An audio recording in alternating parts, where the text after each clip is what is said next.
One thing we have to be clear about when we start talking about a narcissist is able to get in because they see a need within us. Healing from codependency means that you are committed to building a relationship with yourself and understanding yourself and who you are and how you fit into the world and how you want to show up in the world. When we have this knowledge about ourselves, what happens is no one can come in anymore and meet basic needs, and we magnify them into this beautiful thing, and we just say that this is this amazing person that loves me so much because they did XYZ. We have to work on discernment.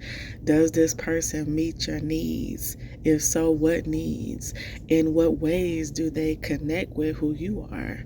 We spend a lot of time observing, kind of seeing where people are and assessing them.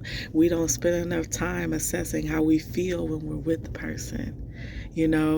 What's really going on with them? How do they show up in the world? Does it match how you show up in the world? These type of conversations is what will prevent you from being in a relationship with a narcissist, because you will be gaining information about this person. You will be observing this person and how they move through life. If there's a lot of instability, does that match you and where you are? If there's a lot of financial, issues and problems, does that match you and who you are? Who are you and what do you need? These are the things that you need to be asking yourself. And when we ask ourselves these questions, you don't even have to worry about being in a relationship with a narcissist, because you will be able to detour anything that they try to throw at you, whether it's gifts, love bombing, whatever it is. You'll be able to see it for what it is, because you'll recognize what it is, and you'll be able to decipher, like, okay, this person is giving me gifts when I'm asking for emotional support.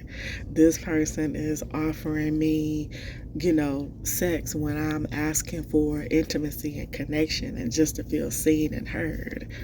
But it's like, if you're not having these experiences on your own, if you're not nurturing yourself, then you'll hit that stumbling block every time and fall victim to narcissistic abuse.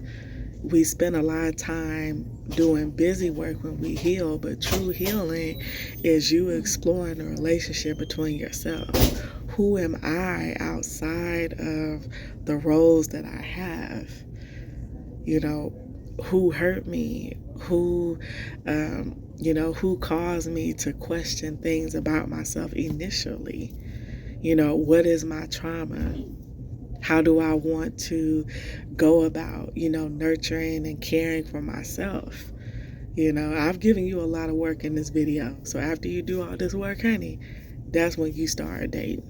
But until then, until you know who you are, you need to just stay within your own four walls and take yourself out and promise me that you are not going to let anybody hurt you without you knowing exactly who you are. I mean, they shouldn't be hurting you anyway, but you know what I mean. You're not going to be in relationships with people without knowing exactly who you are. Forget who they are. Who are you? And do they match you? And if they don't, then you don't need to be with them. I hope this video was helpful.